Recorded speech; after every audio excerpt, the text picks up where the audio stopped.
afternoon or good evening, whenever we put this thing up, whenever I put this thing up.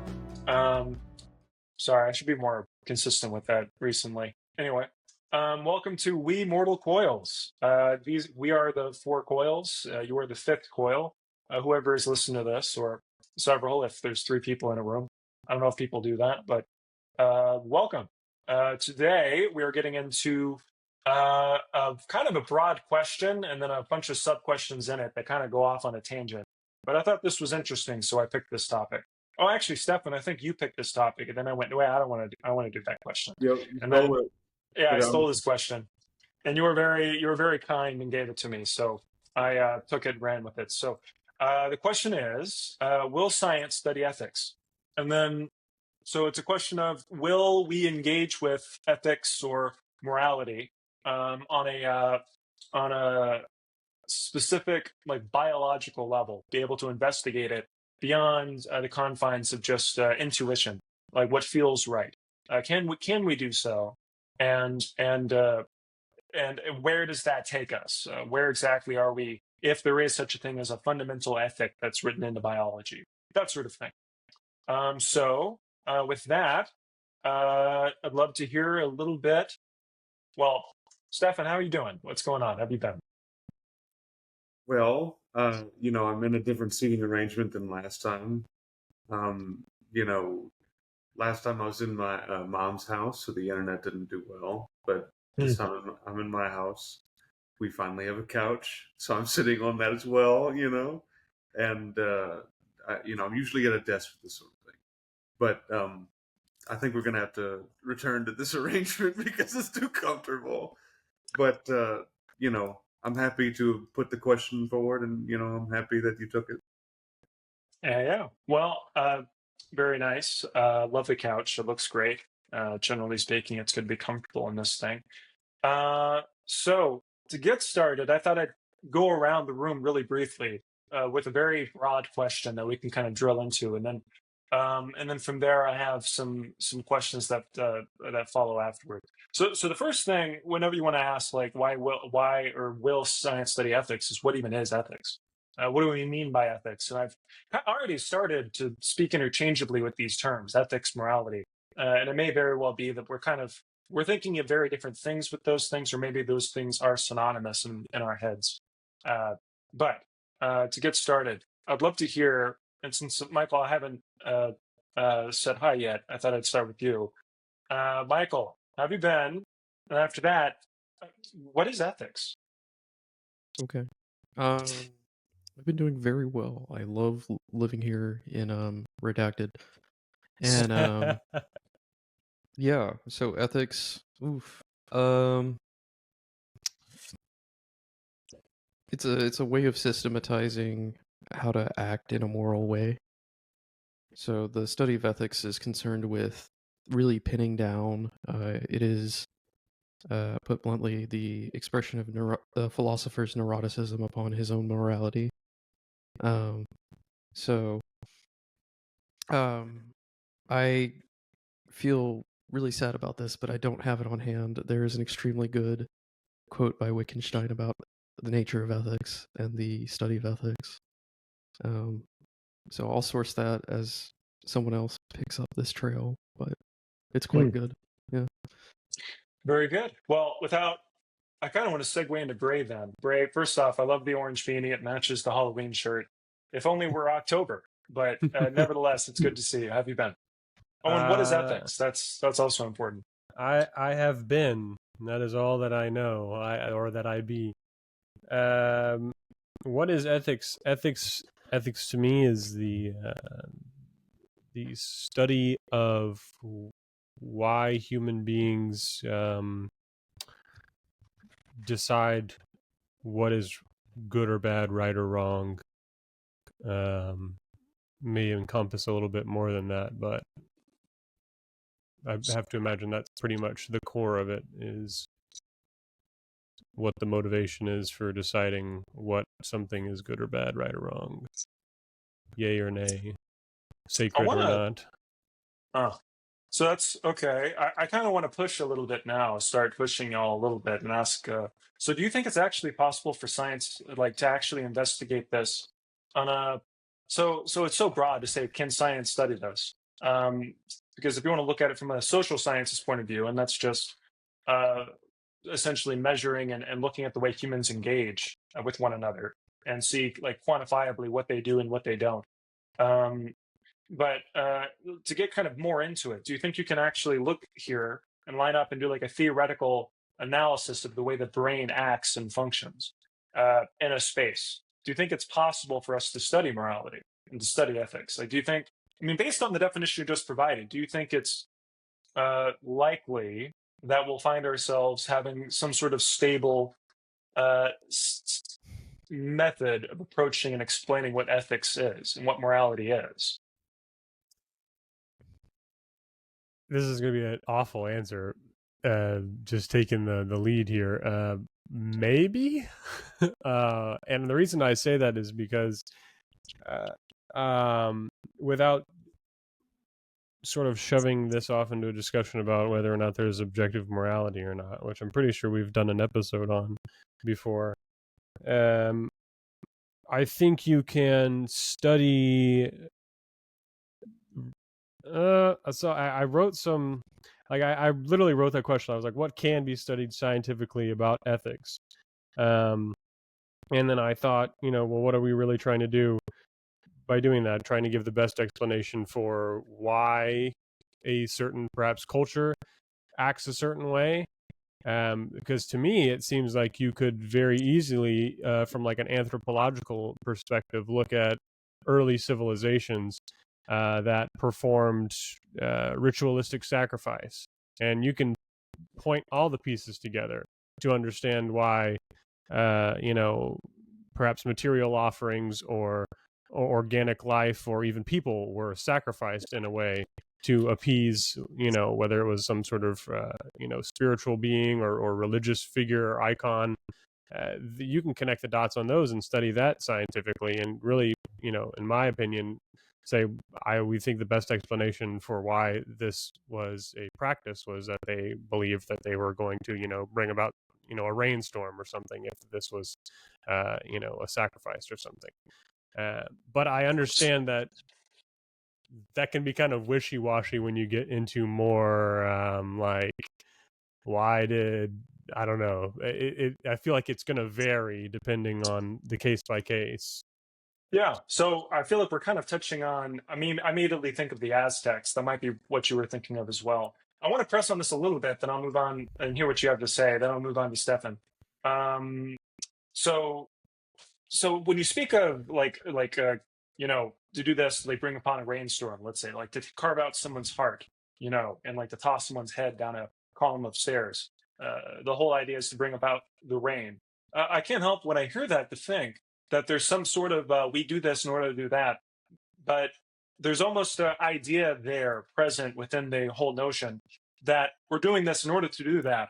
We otherwise wouldn't have done it. Like we do it in order to bring about this. However, it is still like underlying. It would have been wrong otherwise. Sort of idea that's underneath that. Like some sort of like we do this otherwise we wouldn't have done it. Like some sort of like there's something fundamental there about like human ethic that's somewhat I kind of feel it's present when you talk about it in that way.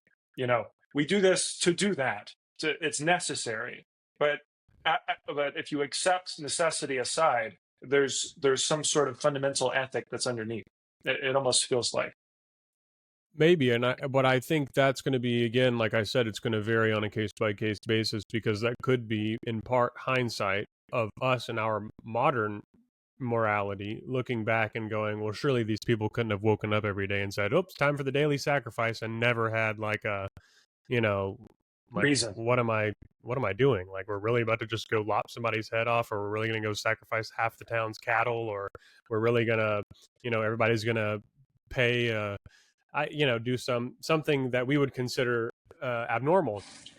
But again, just the other week, we were talking about social conditioning a little bit when it comes to torture, and how, while I would believe that there are certainly individuals in a large group of people who doubt or have their questions about it. A large part of it is social conditioning. So I think that a majority of people probably don't even bat an eye. In fact, if you were brought up in a culture where, you know, I don't know, let's just say, every month they had to go drag somebody to the top. The most stereotypical example you can think was drag somebody up to the volcano and toss them in, and it goes, whatever, and stuff happens. I don't know if necessarily each culture that you could attribute that to would look at it as a bad thing. Like, it may even be seen as honorable to be sacrificed in some cultures. It just depends on the case, which I think is the case for a lot of discussion about morality, because I'm a person who has a very particular view of the divide between subjectivity and objectivity when it comes to morals.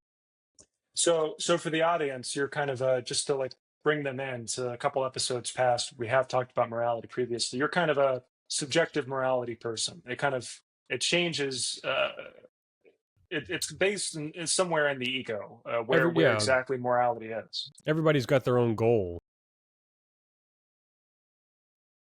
when it comes to I mean, everybody's got their That's own an answer. With it is, zero yeah. overlap, with zero well, core that's overlaps. the thing, is that this is why I think this question for this episode is so interesting, is that when you were talking about science, we're trying to discover, truth about reality in a way, but also try to provide the best explanation for something. And in this case, this phenomenon is human ethics.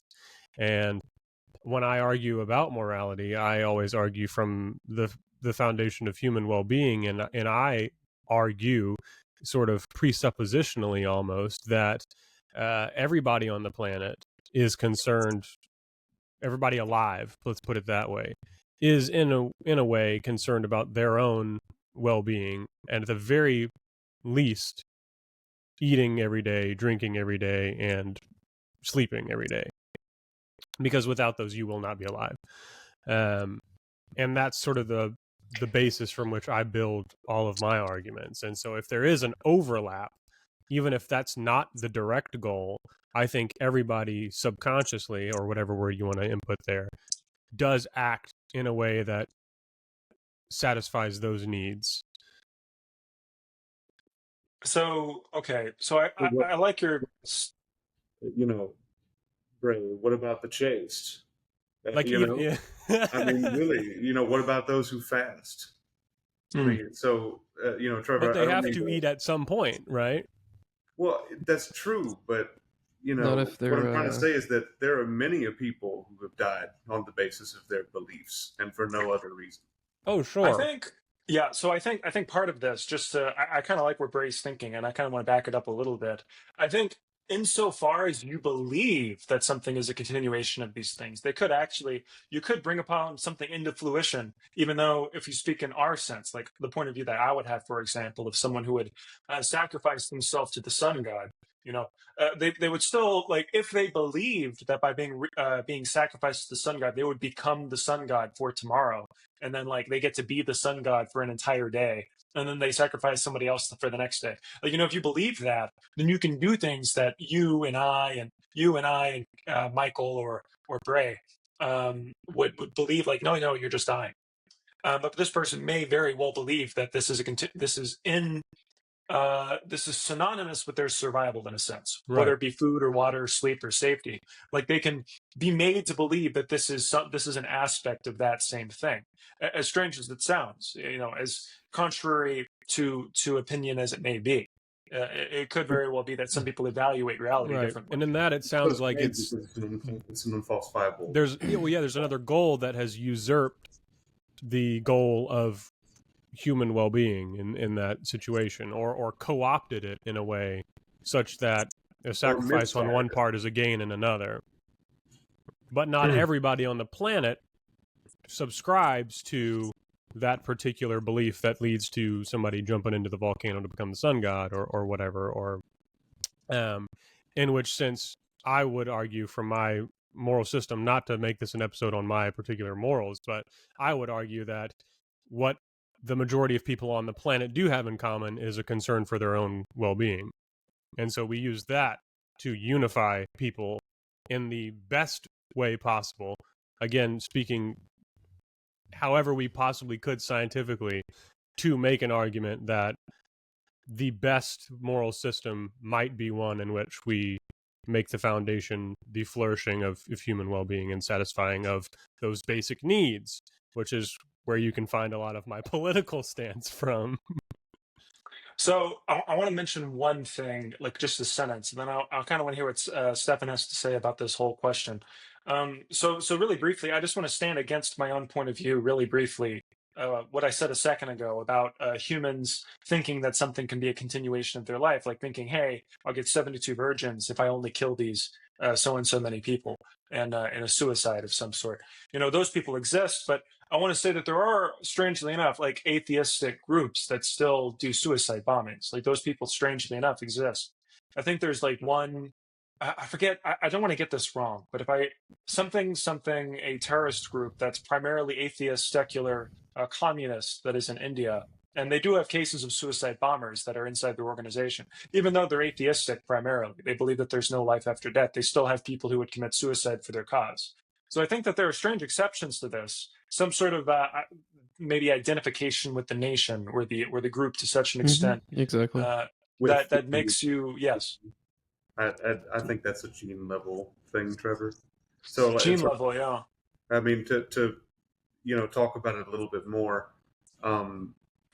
These people probably are educated enough to know that we come from the earth and we share basic biochemistry with everything, and that we all evolved in the same kind of situation. In other words, life is here, and human life is here, and we're supposed to do something about preserving it. And so that instinct is hijacked when these people execute their beliefs across a terrorist bombing. Mm. That's the way I usually talk about it nowadays.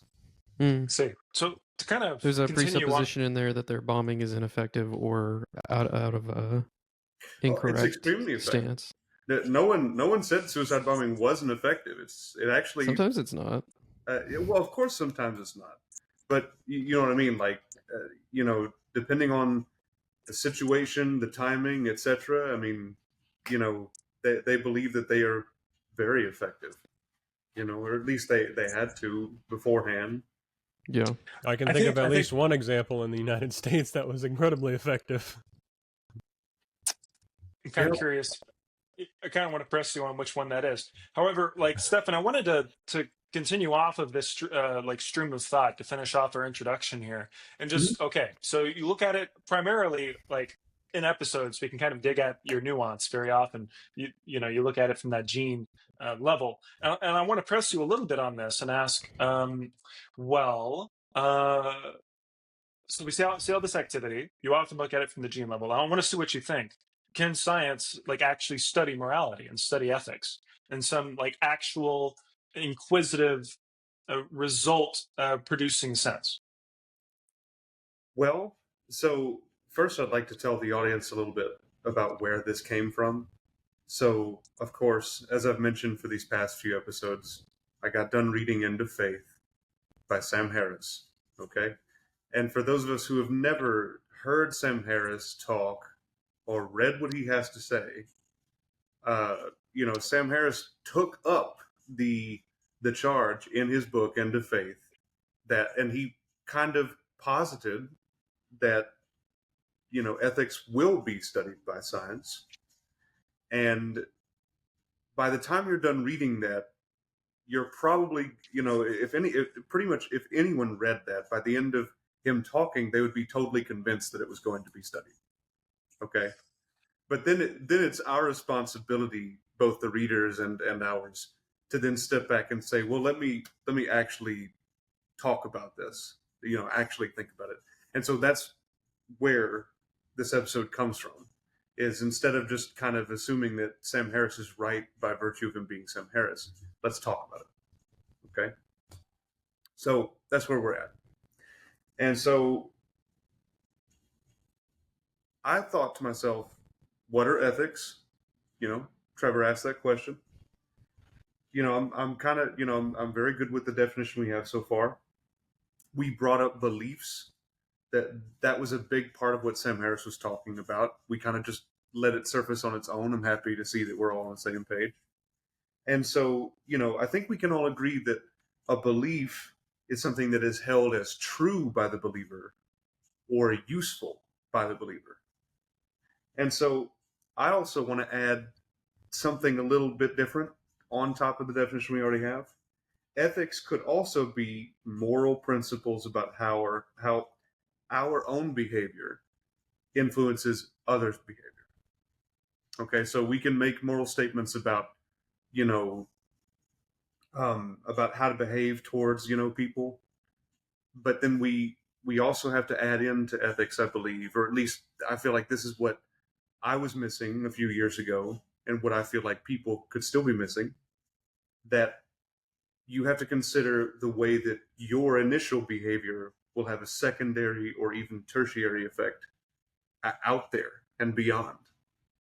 For example, if you condition a child to bite every single time that child is confronted with, anything frustrating, well, I mean, good Lord, they're going to bite. In other words, if biting is all a child knows, then well into adulthood, biting will be something that they have to, struggle to overcome, because we can't all be biting each other in civilized society. And you could extrapolate that to knifing people, to killing them, to anything you like. And so you get what I'm saying.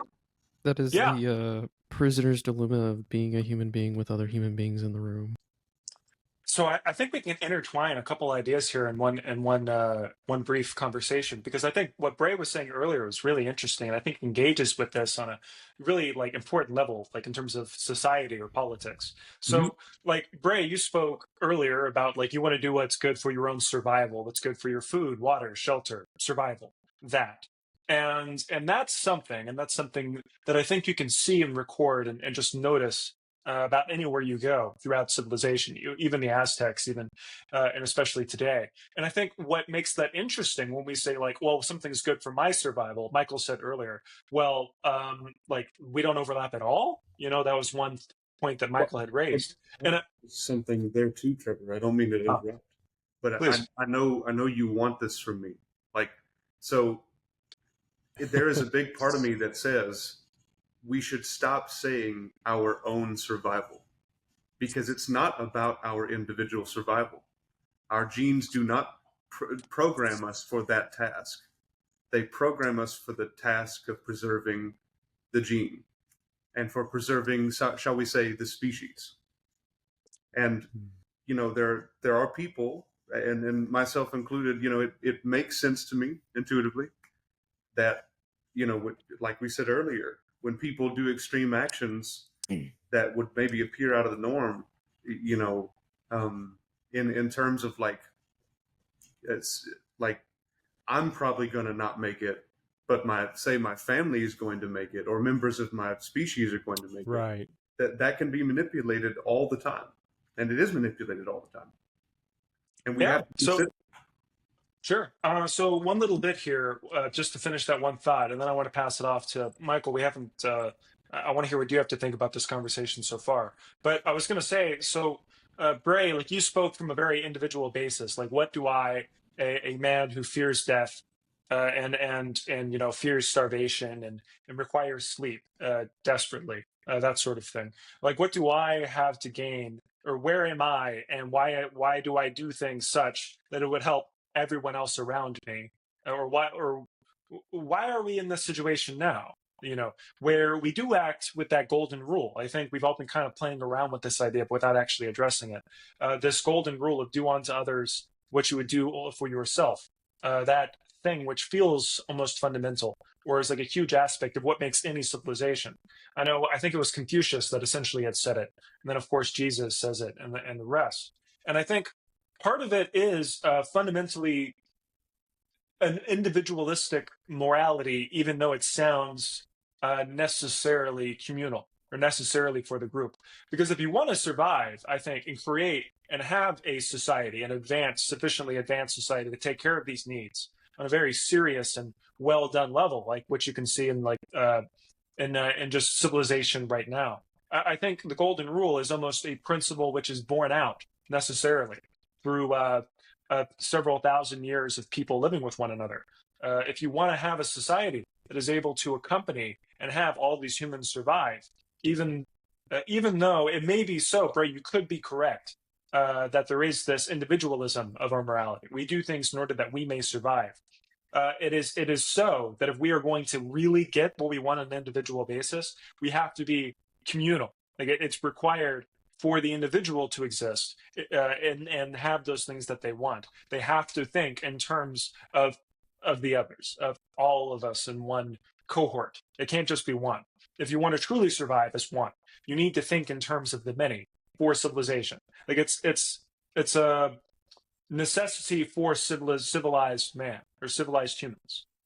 This golden rule, which is a scary thought because that means that if you don't care about civilization, or there are humans out there that exist outside of civilization that necessarily don't have this outlook, which could explain some things. Right. Or to, make a quick jab in the political sphere, or if you are a person who is brought up to prioritize your own individual pursuits versus the general welfare of the entire populace, not even just of the world, but of the country, of the state, of the city Local that you live in. municipality.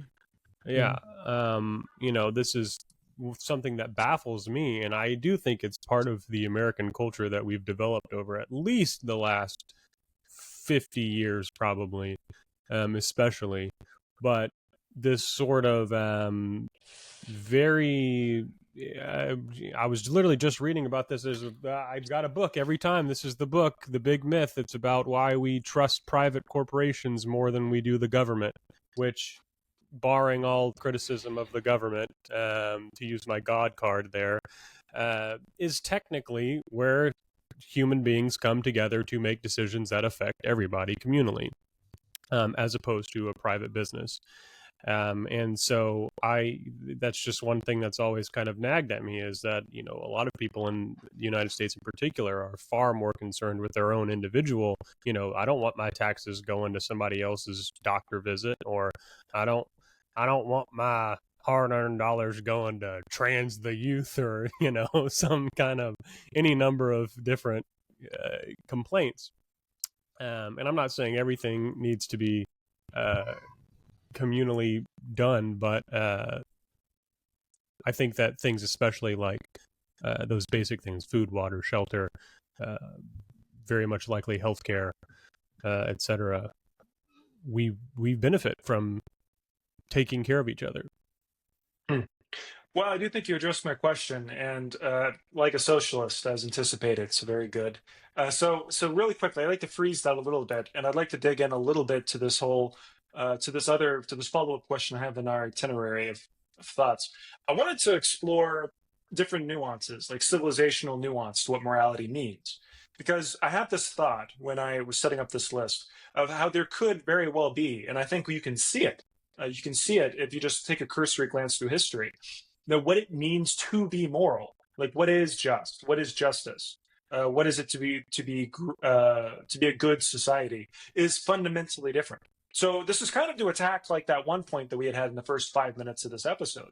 That point, like someone like an Aztec would think, well, we wouldn't sacrifice people, like underlying the sacrifice to the sun god, you may not do it. But there's, a sun god that we need appeasing here. So what are we going to do? To kind of attack that point of view, I wanted to briefly bring up that it seems to me that there very well are points where the golden rule isn't necessarily a rule. It's not something that can be present evermore and everywhere. It's just where we are now and where civilization has found itself via just like a series of events. Because if you look at the Romans, for example. I remember reading. I don't remember if it was Richard Tarnas or someone else, but exploring Roman history. It's that like Nietzsche master and slave morality. They thought of it as moral to crucify people. If someone was being immoral, or if someone was being like sickly, or if someone was like defeated by the Roman army, it was considered moral or just to have them crucified. It was that was the moral thing to do in service of Rome, that thing. And at the same time, like you see like the very poor treatment of um like uh uh, like uh, like small religious communities that existed in Iraq by ISIS, for example. I think ISIS is a great example. I saw this, I forget the video's name, but I remember watching a really interesting video that said that ISIS has Roman morality. And like there's this strange synonymous, there's this interesting interplay there between what ISIS had created in Iraq and what was considered to be the moral framework and what was considered to be just in pagan Rome. Fascinating, absolutely fascinating. And I believe they actually crucified people in Iraq, so that's kind of interesting on top of itself. So like the nuance of what morality even is might actually be flexible in that way. And like Michael, you've been listening to me talk for quite a bit, and I'd love to hear what you think about this because I know you know a thing or two about Nietzsche. Yeah, so I have a number of different points here. I'm not necessarily going to hit on Nietzsche exactly, but um, so a thought was that honor systems, specifically honor-based ethical systems, that we modernly disagree with are either based on a necessary lie due to resource constraints or by a fundamental knowledge gap that is simply filled with whatever we can think of that fits the immediacy of the situation. And maybe that gets cemented. But put another way, we exist in more of a post-scarcity kind of thing. We have artificial scarcity, but we're post-scarcity, and that allows us to drop a lot of the competitive mindset from the fundamentals of food and shelter, healthcare, and so we sit in a privileged position, and we don't need those honor systems, and therefore we don't use them. But they do have their utility when you are more resource constrained, when you have the galls at the gate, so to speak. I would like to really support Michael's point here with through some science. Okay, if we are crucifying people as Romans, we must have some kind of belief that this is for the well-being of Rome. In other words, this presents some message somewhere that we are powerful. Okay, but when you replace Rome with the species, let's contain it to just the species. That question, I mean, like that kind of statement makes no sense. We crucified part of our species for the species. So what I'm really trying to say here is that the tribalism of yesteryear is what we're still dealing with today, by and large. And I really feel like that supports what Michael is saying here. I want to put like a further continuation of this, which is to tie into like how some people do or do not associate themselves egoically with a superstructure, whether that's a community, nation, humanity, whatever. And then tie that into why Americans are very individualistic, which is basically, as far as these base level concerns are regarded, we not only are we post scarcity, but individually we can generate within the current systemic structures without needing human to human connection. We can generate those fundamental resources for ourselves.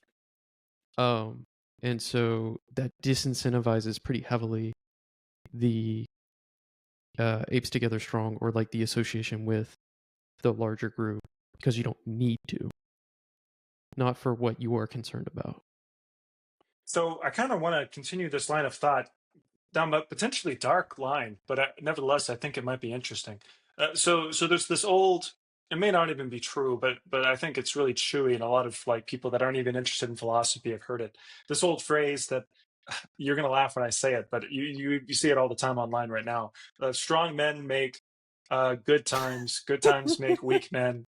Weak men makes hard times make strong men, and the cycle What about repeats strong over and women? over I again. have a good riff on that one, actually. Oh, that's not the It's quote. very short. Strong men make hard boys, or hard strong. Excuse me? I was All just right. gonna say, strong Slavs make bad times, bad times make strong Slavs. But seriously, like I really do mean to interject here. Like, what about strong women? Like, would we discount a society led by strong women? Of course we would. I mean, like if the evidence has to be shown anymore, especially in this country, we hate strong women.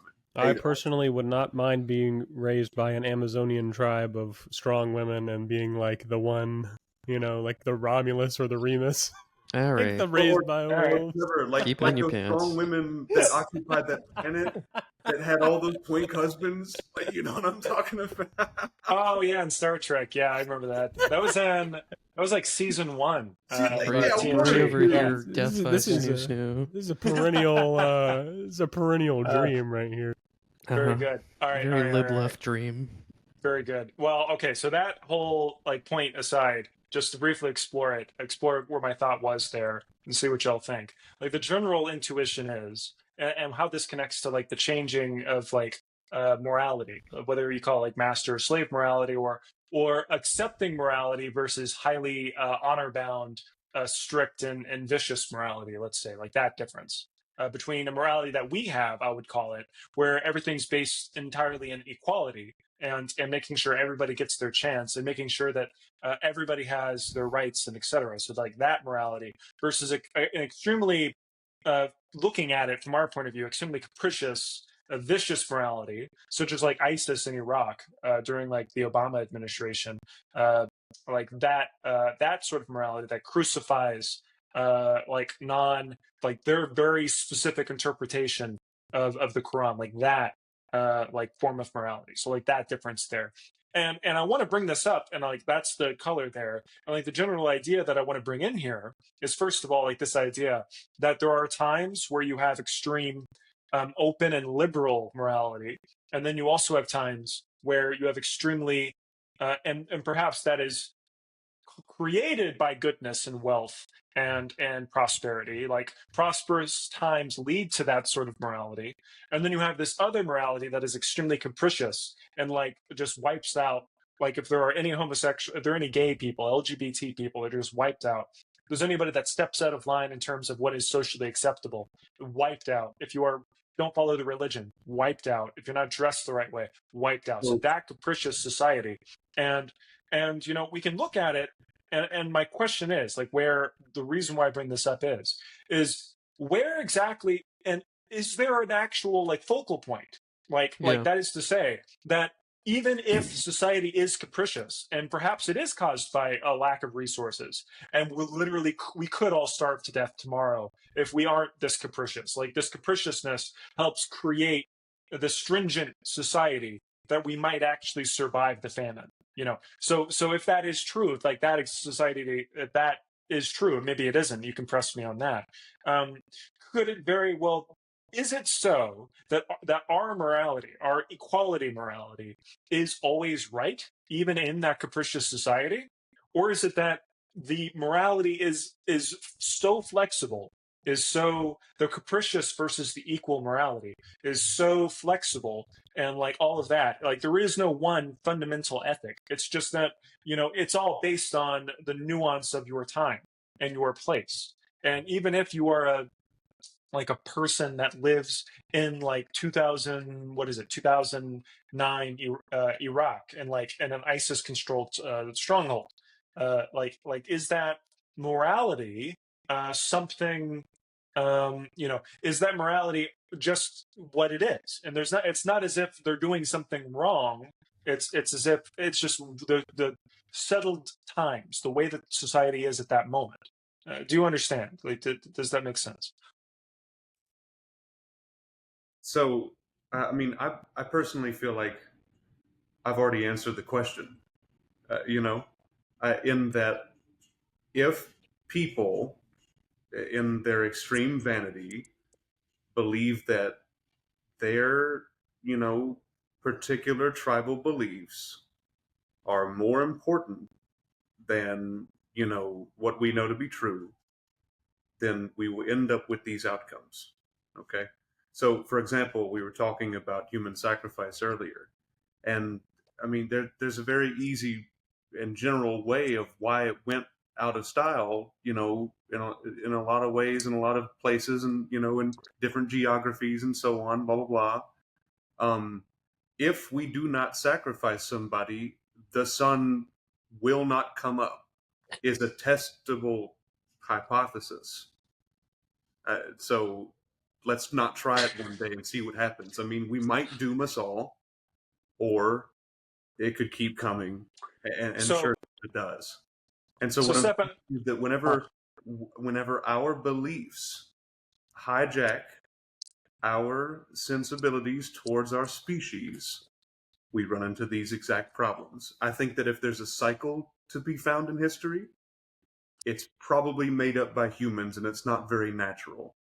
For example, our cycles of good times, bad times happen too frequently to be actual, like, natural things such as disasters or something like that. In other words, if the Earth was trying to motivate us to do these cycles, they don't make much sense. We've literally colonized the entire planet on them. Yeah, they don't map to the Devastated Earth. the ecosystem. They map to human psychological and generational interlaps. That's what I'm saying. That they map to things in our head, not things necessarily. Right. There's still material things. Don't get me wrong, but do So- they map to like a cycle of natural disaster? No.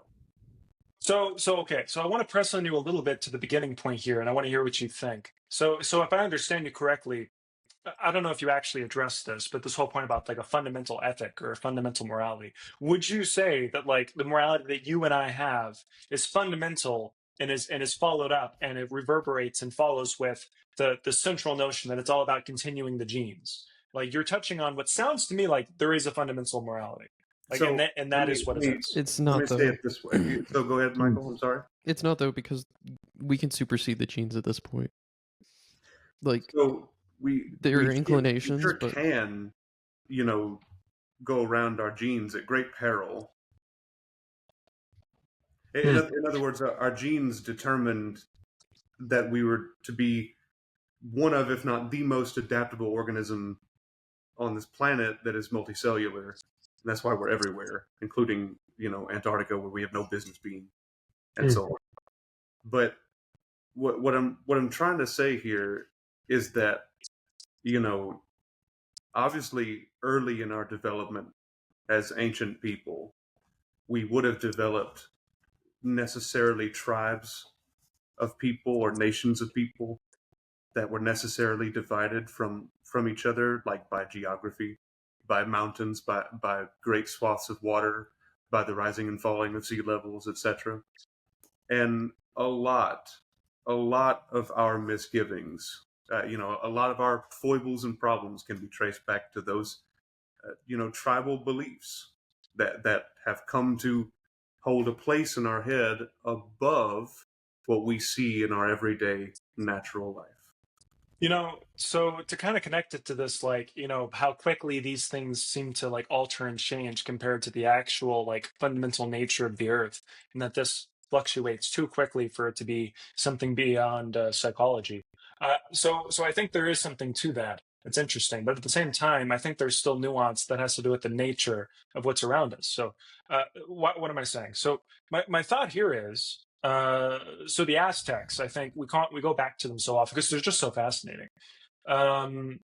But One of the things that is possible that could explain their behavior is sure. how little protein content that people had in that area at that time. Like if I remember correctly, I remember seeing this that the fish, like the protein, like the fish that were edible in like the area around like that area in Tenochtitlan.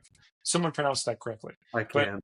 But the capital city of the Aztecs, of like its fish population had been completely totally fished out, and there was an argument. I have heard arguments before that the level of human sacrifice that was committed was in a sense in caused by a form of like a need for cannibalism in some sense, and that creates a situation. Now, why do I bring this up primarily to say that there is some connection there that could be said to lead to capricious morality. Like almost like a requirement in this strange assortment for this civilization to continue. Something that you and I would call So, fucked up just has real to quick, occur. I would Uh, posit, that that is a human belief system re-encountering reality. I'm not saying mm, that they had the right idea about it. I'm saying that they had to find something, but this is all too simple. But like human sacrifices don't just occur. That they have a long story behind them before they eventually turn into this ritualistic killing and so on. yes, yes. So what I'd like to do right now is answer your question from earlier. Do I believe in an objective kind of like moral stance or moral set of principles? One, I'm a secular humanist, so I believe that in general we add to the definition of what our ethics are, and we usually don't take away from them. In other words, like a body of knowledge, like science, we put them together. And if you really, really want to put it this way, maybe by system of trial and error. And we kind of say, okay, it does the most for the most humans. Okay, but put aside all of that. I would suggest that our ethics are convergent, that there's not a platonic, ethic out there, that there is not a deity that could ever give it to us, and it's not something that is you know like I say, platonic. I don't know another word for it. Like that we will never be able to access a higher realm or something like that and get this script of acceptable behaviors. That's not how this works. But we can monitor very closely with our historical people, which function like scientists because it's pretty much what they are, anthropologists. And we can, like I say, add to this converging body of ethics, whether they be African in origin, European, or Eastern. I hate the word Eastern, but you guys know what I'm talking about. Our very Asian countries, or from what, and of course from Native American systems. I know that a lot of people think the word Native American is silly, but you guys know what I'm talking about. We can gather all this data and put it together. It's not that we got it from somewhere else. We literally watched it happen. Mm. It's very interesting, and I can't help but say, well, we may have to move on from this point because I think this next sub question I think is really itself also interesting. You give me something to think about. I really like the way you just worded that. That's something I'm going to go back and read again. But really briefly, so if we accept that there's some sort of biological basis for morality, so just really briefly for that, the overactivity of like the activity of the amygdala in your brain, let's say, creates a feeling of empathy. If you see another human face experience something, that feeling is coactive in your own brain, and you feel pain if you see someone take pain, or you feel sadness if you see someone face sadness. Who doesn't cry at the end of Lord of the Rings, like the first Lord of the Rings? I remember watching Bray cry really, really. I remember you threw a bottle of water at me because I started talking to somebody at the end of that movie. You literally threw an open bottle of water at me, and I got really wet and upset. And anyway, so you see these things and you feel something. But what do you say to someone who doesn't have that fundamental morality, like a psychopath, for example, somebody who doesn't feel this feelings due to, let's just say, they are born without it. Their brain has something which you and I would say is wrong with it, such that they don't feel anything. See somebody crying, see somebody dying, seeing somebody in pain, any of these things. They feel nothing. They just don't care. Like to this person, what would you say to that person? And why would they care about this morality, this equality of morality that you and I exist in, this golden rule or etc. This thing that we build upon potentially, possibly so. But nevertheless, they feel not even the base root of it, if you could say. If there is something where like there is like speaking of Michael, speaking of overlaps, this and then this and then this, the Native Americans, Confucius and like European religion and Christianity and even pagan religions before, some sort of underlying ethos that could exist across all of them, and even that they are detached from this, all of it. what do you say to someone like that? Why would they care? You know, like what would you do? Well, in the old wise words of someone left anonymous, the easiest way to refute a nihilist is to kill them. But, I'm not really sure what I would say to someone like that. I think the first thing that jumped to my mind, and I'm just going to pass this off immediately afterward, is that even if you don't feel, if you have a group of people who do feel an experience, and a group of people who don't feel but still have unexperience, regardless of all of that, both groups of people still have to decide to act on those experiences. And so it's almost like a sort of existential moral question, is like, even if you don't feel empathy, can you still act earnestly in other people's interest? I I wouldn't even put earnestly as a qualifier there. I just want to But yeah, interject really sure. quickly that this stuff has to exist on some kind of continuum, right? That there are the antisocial among us. To my understanding, that those are the words we usually say Mhm. nowadays instead of psychopaths. And Well- they're endlessly fascinating. But look, all I want to interject real quick is that antisocial behaviors have to have a continuum. It's not the fact that like some of us are born without this sense and some of us are born with it. There has to be some kind of gradient there. We know it doesn't work that way. It all started when I was born. My parents didn't even show up. So even if you describe the internal experience of someone as, was that Meet the Robinsons? I thought Anyways, that was Doofenshmirtz. It was okay, it was Doofenshmirtz. Sorry. So yeah, consider somebody who has some sort of brain aberration where they don't have mirroring going on emotionally for other people, and so they don't really have any sort of base level empathy. Even on a cold calculating level, what you can actually develop is this sense of like, yeah, I can manipulate other people. Cool. All right. But then the ways in which you go about that, at a certain point, will mirror being pro-social, or at certain instances will mirror being pro-social, because fundamentally you will come to the conclusion, if you are actually being honest with yourself, that you can't just do everything by yourself. Reliance on other human beings is a necessity whether you like them or not. And if you ignore that, you usually die.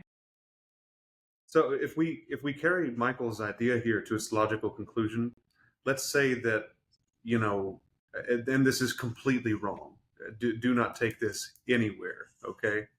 But let's say that there was a tribe of man or a nation of humankind that was separated off by some geological event, and they had an inordinate number of antisocial people among that group just by random chance. Happens all the time, by the way, with other organisms.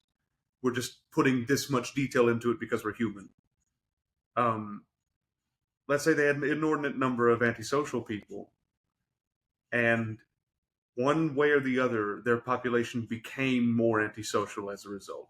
Number one, it probably doesn't work that way. There's not an antisocial gene, but let's just, continue with it. If that society kept going the way it went, it might be doomed to failure, like Michael is suggesting.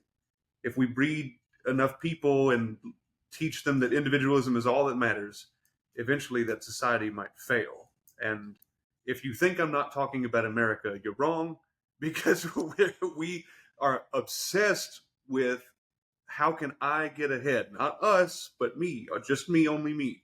I want to play the toddler game, and only I could play the toddler game. Right. And How do I, a 33-year-old single individual working in the city with an email job, maximize the least amount of suffering in my life forever, and then die hopelessly alone? Wait, so don't on. talk about that last part. That's the America quiet part. maxing? That's the quiet part. How do I drive myself further from other people based out of my own social anxieties, which I will never get over without exposure to other people? Right. So I think like Michael, you and Stefan, I think your ideas, like what you had just said, Michael, before Stefan started, I think they don't quite gel together. only because like one thing that you touched on is you do what's required in order to even exist in a society. Even if you don't have the felt experience of feeling sad if you see someone weep and etc. So I kind of think that even if we did have that example, and it is a huge stretch, you're right, Stefan, that there's someone you could just create a society like that. Even if you had a room with 100 sociopaths, if they wanted to exist for any length of time, the environment, like just reality, would punish them to such an extent if they did deviate too far off from it, that you would have to have like a certain amount of adherence to a foe, a zombie morality that nobody feels, let's say, but nevertheless they must adhere to in order to even exist for their own individualistic means. Like it necessarily requires it. So I could almost say, like, whenever you see so this is really silly, and I apologize for it, but I kind of want to go this direction. I was watching a video, a terrible video, like 2 days ago, where I was just like, doom scrolling. Don't do that. Pull it from your life. Uninstall all of your apps. I swear, please. Do as I say, not as I do. But there was a post I saw where like there was a family walking by. This is gonna get bad. A man and a wife and 2 kids, and then there's like this lady just walks into the scene and just like pulls out a knife and starts heading for like the 2 kids. And like she was able to get to one of them, but the kid lived, but he was very badly scarred. So you see that, and you see that behavior. And the reason why I bring it up is to make the assertion that only stupid sociopaths and only stupid antisocial people get caught. And like any like antisocial person Correct. with a remotely decent like amount of rational thinking, doesn't have some other comorbidity along with it, or it's just somewhat intelligent, will still behave with golden rules. Like the professor, like I remember like seeing this professor that studies psychopathy and also antisocial behavior. He like was doing a series of cognitive tasks for like a bunch of students and like trying to like see the proportion of people that are sociopaths in a population. And like he actually found one in his data. And like, oh my God. And he like, oh, which one is it? And it was him. He was the sociopath. Like, and he had no idea. And he like thought about it and he goes, yeah, I do get just annoyed whenever my kids hug me, like I don't actually like, he like thought about it. Like, actually, that makes sense. So I can't help but wonder if like when you see antisocial behavior, like violent, horrible behavior on like videos and that sort of thing, you're catching a subset of psychopaths or a subset of antisocial people, stupid antisocial people. And like there's hierarchies, there's a gradient inside of the gradient. Even the most antisocial people who absolutely have no feeling. So to say that there is almost a binary of the most antisocial people in that gradient, if they're remotely smart, they won't do those things because they know that there's nothing that'll come of it. Like you require we're almost suddenly realizing there may very well be a fundamental morality. And so far as you want to exist in a see, civilization, this is what I mean, is that there is a almost materially guaranteed course of action for certain things that you do. One, in nature, if you don't eat, if you don't drink, and if you don't sleep, you will perish. There has never been an example that we can point to of somebody going an extended period of time without, satisfying all three of those. Hey, what about all the miracles we saw from eyewitnesses? I mean, come on now. What about Minecraft creative mode? Yeah, you're right. I mean, But those also extend to a certain degree to civilization. Now, are they guaranteed like the laws of nature? Not entirely. You can be a really, really good criminal and never get caught. But for the most part, especially today, we've satisfied these institutions to such a degree that they perform fairly well. but so like this is my thing, okay? It's my personal belief. This is not data driven or anything. I would love to see the data on it one day, but if it existed in a good way, so to speak. In other words, I haven't looked at it yet. But in my opinion, we in America like our society rewards the most antisocial among us to determine what is good for the rest of us, what am I talking about? You I'm talking of about course talking politicos? about people who are willing to do what it takes to insulate themselves from human contact with money. So I mean, if you have unlimited funds, you have no need to associate with people.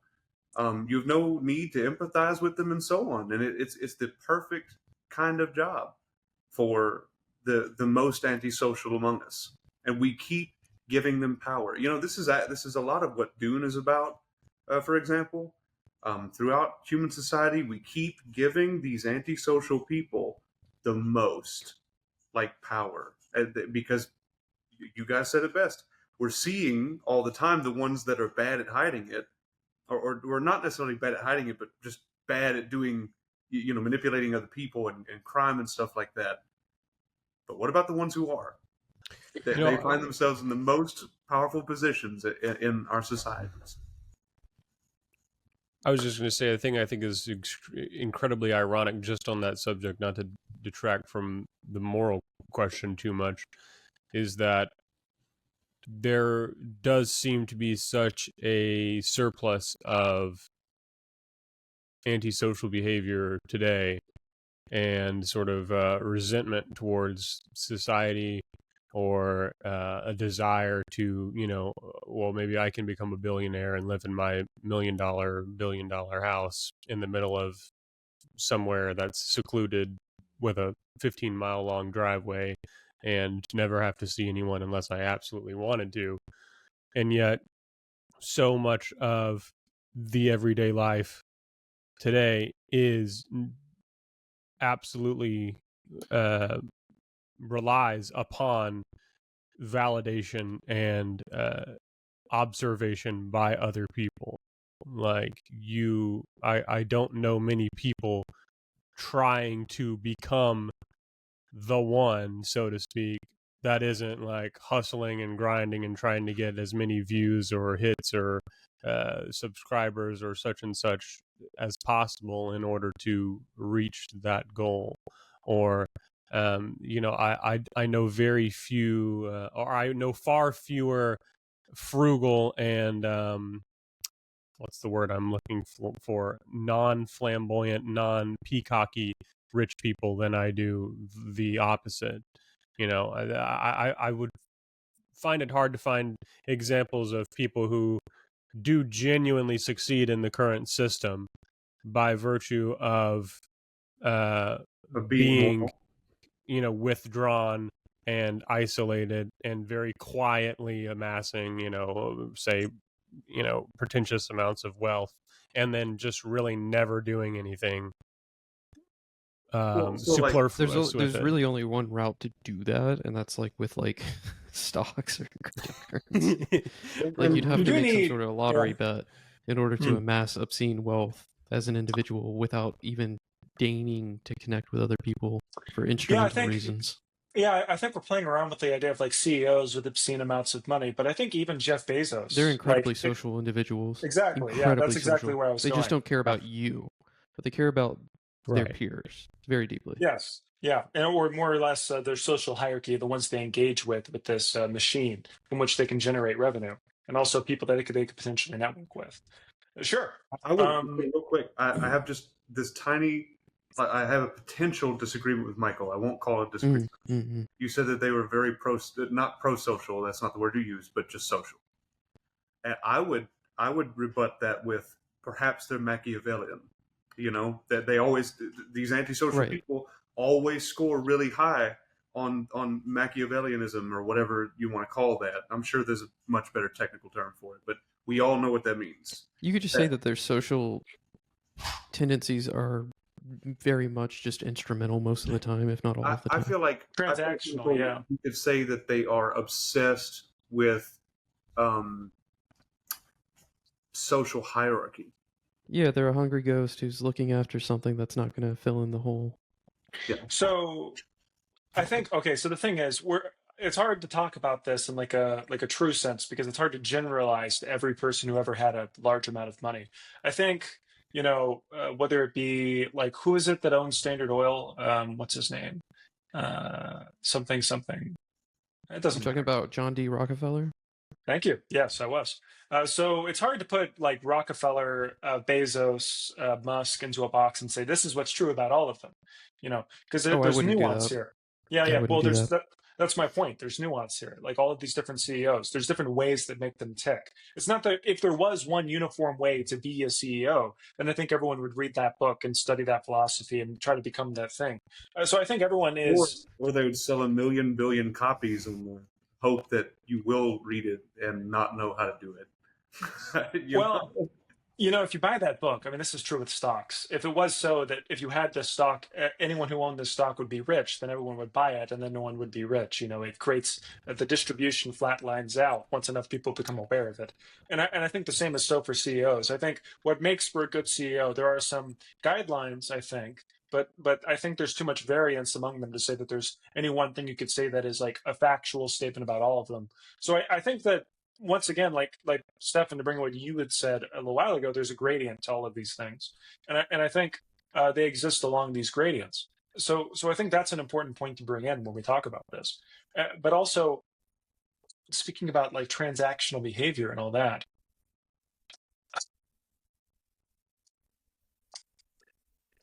So you here, just know, really briefly, yeah, in the complex individualized moral codes that antisocial people end up finding themselves like having, um, you know, are subject of like endless fascination, right?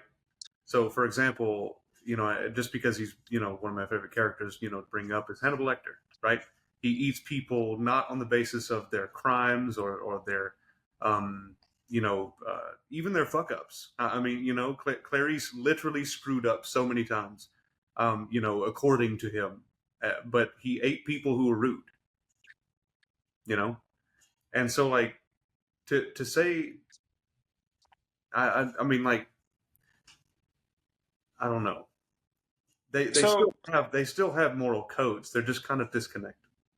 sure, so Blue orange morality, the bacon necktie morality. It's completely orthogonal to normal everyday morality. Mm-hmm.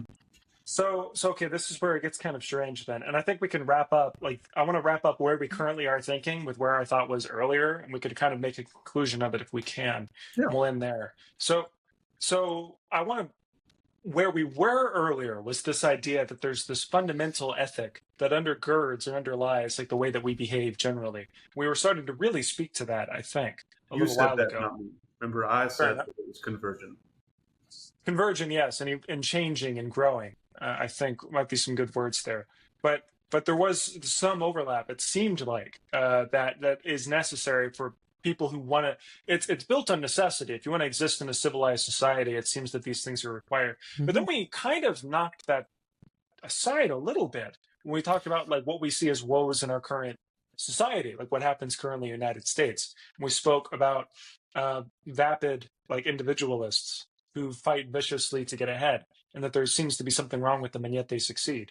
So I feel like those two ideas can't really exist perfectly in the same box without some degree of explanation. So I was thinking really briefly, like Bray, you always speak in a They political don't sense, and succeed. Yeah, continue. Sorry. in yeah, okay, so that's where I wanted to go. But anyway, Bray, I'll start. I just briefly wanted to hear how you engage with these two ideas. Do you think Michael's right? Do these people that are vapid individualists, even though they accumulate a lot of capital, like do those people actually exist? Is that actually what we're seeing before us, or are we looking at it incorrectly? But if it is what we're seeing, like why is it that there's this fundamental ethic? It seems to exist in a civilized society with the golden rule, and yet you have these vapid individualists.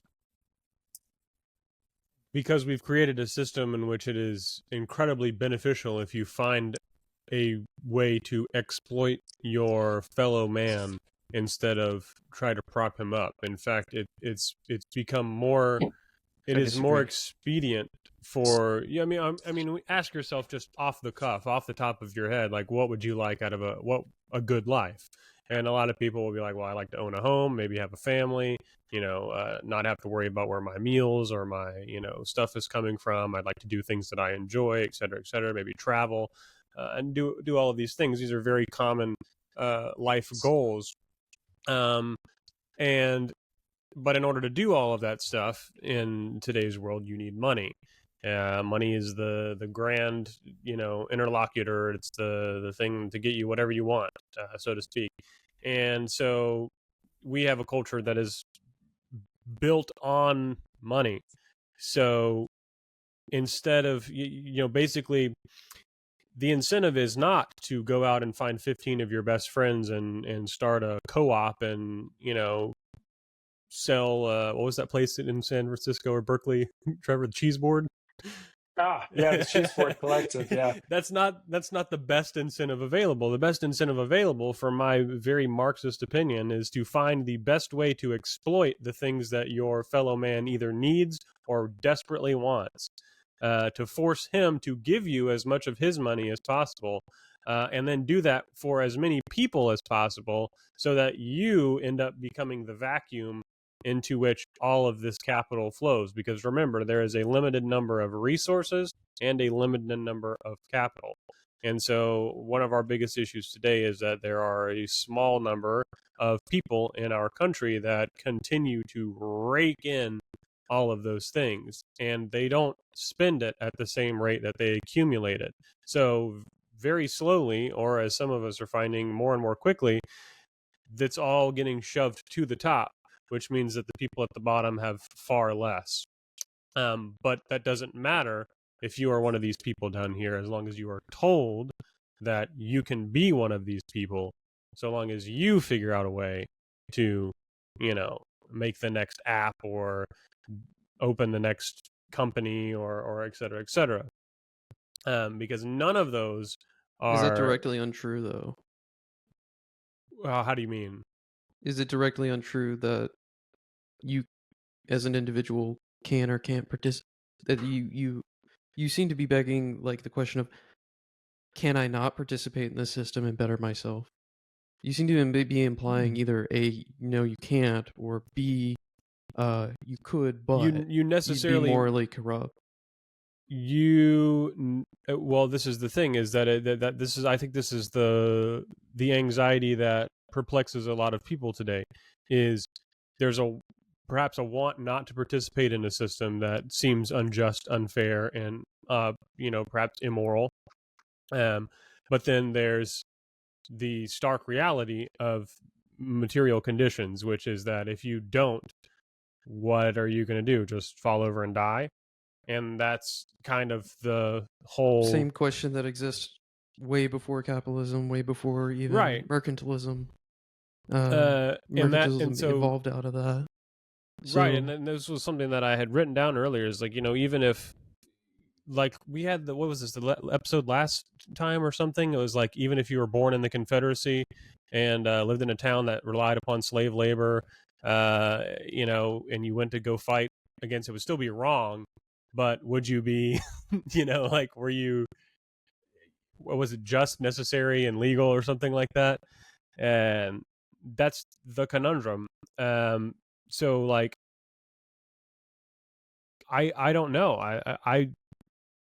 I think to a certain degree, Bray. I think the only point that I thought out that I was getting out of you, and this just could be because I know you well enough, just to maybe help you put it into words. The only claim I thought you were making was that it's becoming increasingly harder to participate. Not that it's impossible, but that it's getting harder and harder for everybody to do so. Right.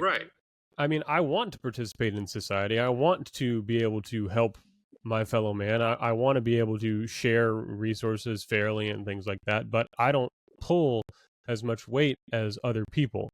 And I only have one vote to cast. And then there's a whole bunch of other layers on top of that. And so, like, I participate to the degree in which I need to in order to survive, but I do readily criticize the system, and if I could and had any power to change it, I would. And so I think that's where you find a lot of, moral conundrums with... Can the road to heaven be paved with evil acts? For this morality system that you're propping up? Oh, we're getting some feedback from you, Stefan, a little bit. Oh wait, I think it's gone. There you go.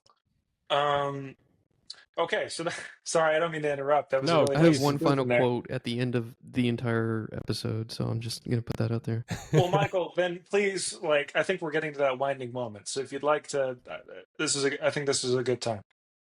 Okay. All right. Or here, let me say this. I'll close this way. So, because Trevor, one of your biggest points has been on is there a fundamental or what is it, like concrete ethic or something like that? I forget the word that you used. I feel like I argue that there is some semblance of one of those that exists demonstrably through material conditions. Like you need these things, and therefore people on the planet are all sort of unified under the idea of human well-being. I think when most people talk about it, that's what they mean, even if they don't, know it or not. I think that's what people want to act under. And like Stefan said, I think the system that we live under makes it increasingly difficult to act in that goal's interest without directly causing the harm to another person or excluding certain people or something.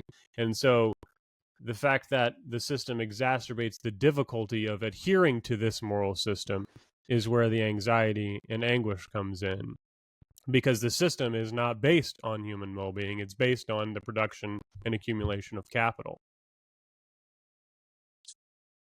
So, just my final thoughts as well. So that's Uncle Bray. That's my spiel.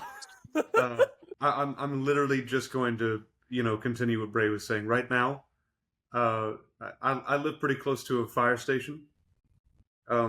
Just as an example, that's a completely social program. If we didn't think it was necessary, it wouldn't be there.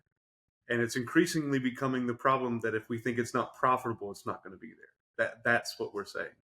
And what we're trying to conclude here is that these thoughts are born out of the idea that perhaps ethics are things that may be left up to the individual, maybe not, maybe they're to our gene level, maybe they're not. I hope that we've talked out the points to a degree that maybe people can make their own decision. Well, okay. So with that, Michael, if you have your quote at the ready or your final point, Yeah. I'd love to hear it. Yeah. So this is from the one and only lecture that Wittgenstein ever gave in person. My whole tendency, and I believe the tendency of all men who ever tried to write or talk ethics or religion, was to run against the boundaries of language. This running against the walls of our cage is perfectly, absolutely hopeless. Ethics, so far as it springs from the desire to say something about the ultimate meaning of life, the absolute good, the absolute valuable, can be no science. What it says does not add to our knowledge in any sense, but it is a document of a tendency in the human mind which I personally cannot help respecting deeply, and I would not for my life ridicule it. That is the That's most it. That's the end of the lecture. Wittgenstein thing I've That's ever heard. Yes, it's a great end to the but episode. no, but yes. Beautiful.